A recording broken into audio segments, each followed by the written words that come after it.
السلام علیکم دوستو، میں پھر سے حاضر ہوں آپ کے ساتھ ایک اور نئی اور انٹرسٹنگ ویڈیو کے ساتھ۔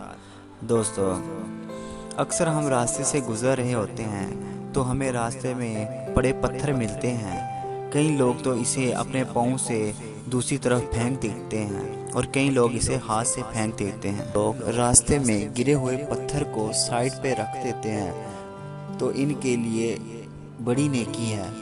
اسی طرح ہی ایک واقعہ ہے کہ ایک دفعہ کا ذکر ہے کہ ایک قافلہ سفر کر رہا تھا۔ ان کا گزر ایک اندھیری سرنگ سے ہو رہا تھا کہ اچانک ان کے پیروں میں کنکریوں کی طرح کچھ چیزیں چبھنے لگی۔ سارے قافلے والے پریشان ہو گئے کہ یہ ہمارے پاؤں میں کیا چبھ رہا ہے۔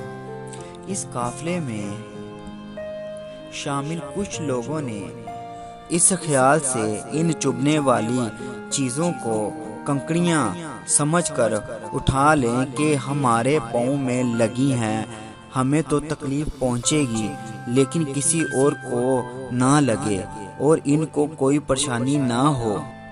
کچھ لوگوں نے زیادہ اٹھا لی تاکہ زیادہ نیکیاں حاصل کر سکیں تو کچھ نے کم، اور کچھ لوگوں نے قافلے میں ایسے بھی تھے کہ انہوں نے بالکل بھی زحمت ہی نہ کی۔ جب وہ قافلے کے لوگ سرنگ سے باہر نکلے تو وہ سب یہ دیکھ کر حیران تھے کہ جو کچھ انہوں نے کنکریاں سمجھ کر اٹھائے ہیں وہ سب کنکریاں نہیں بلکہ بہت ہی قیمتی ہیرے تھے۔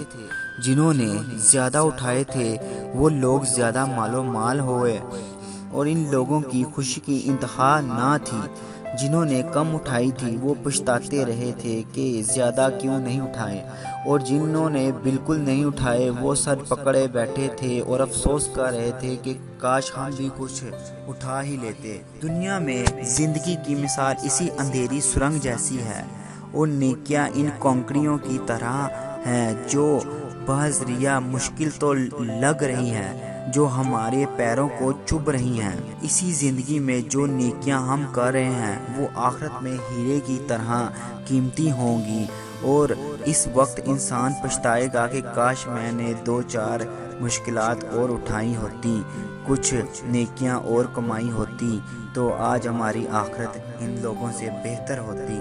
دوستو، جب بھی زندگی میں آپ کوئی بھی کام کریں صرف اور صرف خالص اللہ تعالیٰ کی رضا کے لیے کریں، کیونکہ وہ دینے پر بھی قادر ہے اور لینے پر بھی قادر ہے۔ اگر دوستو آپ کو میری یہ ویڈیو اچھی لگے تو دوستو چینل کو ضرور سبسکرائب کیا کریں تاکہ میں آپ کے لیے اس طرح کے واقعہ، انٹرسٹنگ واقعہ جو آپ کی زندگی کو چینج کر سکتے ہیں، اس طرح کے واقعہ لے کے آپ کے ساتھ حاضر ہوتا رہوں۔ ملتا ہوں میں پھر آپ کو ایک اور نئی اور انٹرسٹنگ ویڈیو کے ساتھ۔ اوکے، اللہ حافظ۔